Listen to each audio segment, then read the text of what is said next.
All right, our goal is to do workbook problem 33.32. I want to determine the index of this plastic. I think it's acrylic, I don't know. Using a semicircular lens. Give me just a second here. For some reason it's taking its time. I apologize. Let me just give you a visual on this. While this computer's getting ready. That's the example that we're trying to look at. We saw this in the last video. My gosh, it's taking forever right now. Let me turn off the light so you can see it a little bit and make sure I'm not making this up.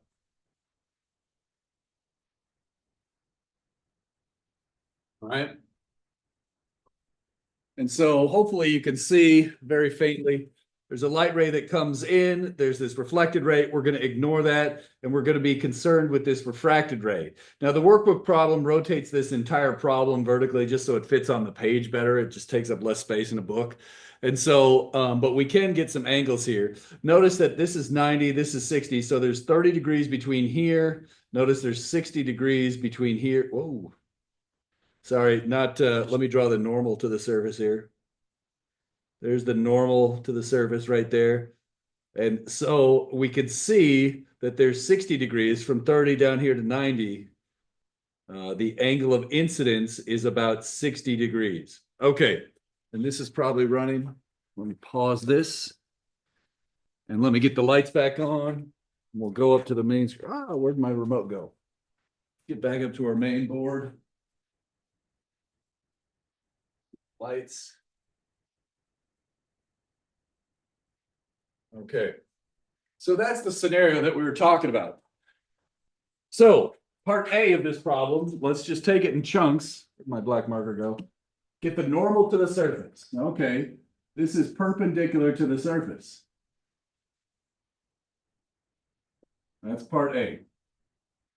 Part B, label theta 1. This is theta 1, not that. We want angles to the normal. Okay, so there's part B. Part C, sketch the ray reflected from the first surface. Oh, okay, I guess I did want to do that. It's faint. And we know that this angle here, sometimes we'll call that theta 1 prime, is equal to theta 1. So that's part C. Sketch the refracted ray. Think, is it bent towards or away from the normal? Now keep in mind, if I put some shading in here,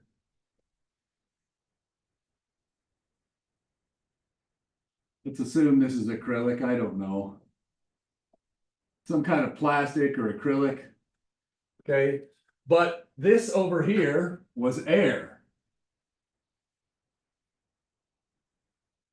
And acrylic, it's going to slow down the light ray as it enters, right? There's more stuff in an acrylic slab than there is in air. So we expect more collisions, the light ray should slow down.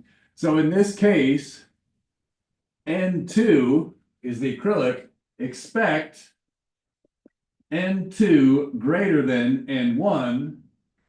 When that's the case, ray bends towards the normal. So if I back extend this normal here, we expect the refracted ray should bend towards the normal. And what angle was it? I can actually look here. It looks like it came out. Let's see. Sorry, I can't read it upside down. I suppose I could let you look at it too. Let me do that real quick. All right. So it's coming in here. And so now, right, we're trying to get the angle from the normal. This is the normal right here. Now let me get my ruler.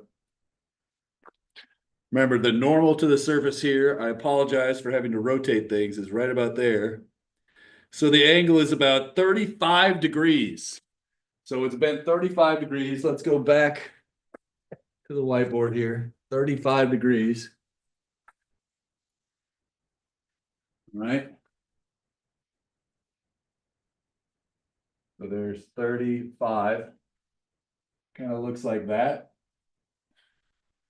where this angle is theta 2. Now, I'm drawing this to scale, but in a homework problem, we probably wouldn't have measurements to do this all. So let's just label things like this. And notice this is perpendicular to the surface. That's the cool part about a semicircular lens. So we see it kind of going straight out. So that is part D. It got bent towards the normal. We see that here, theta 1 was about 60 degrees. Here, this was about 35 degrees, something like that. All right, so let's solve for theta. Oh, and so I already kind of mentioned this. Notice this angle, theta 3, should be 90 degrees because of this special semicircular lens, right? It hits it, it's going along a radius, and that's the advantage of using this one. All right, so I guess notice what you could also see. Theta 4 also equals 90 degrees if you care. All right. Let's use these numbers to figure out the index of refraction of acrylic. Well, what do we know? N1 sine theta 1 is equal to N2 sine theta 2. Let's solve for N2 algebraically, then shove in the numbers. So N2, you want to pause the video, you can go ahead, that's fine. I'm going to go ahead and crank it out now. So if you want to do it yourself, pause the video. Here we go. N2 is equal to, what is it? N1 sine theta 1 divided by sine theta 2, which now we can plug in numbers. N2 is equal to approximately 1 times sine of, what was it, 60.0 degrees, approximately. Sine theta 2 was about 35.0 degrees. We're expecting a number bigger than 1, right? We expect N2 should be bigger than N1 because there's more stuff in here to slow down the light. Let's do the math. Sine 60 divided by sine 35. I got about 1.51. Ooh. I was totally off in my last video. I thought it might be between 1.3 and 1.4. A note on sig figs here. This one has 3, this one has 3, but you could argue these probably only have about 2 sig figs. One way to indicate that would be to do this. Right? I don't know. It's a little sloppy. So this one should only have 2 sig figs because the first digit's a 1. We might keep an extra.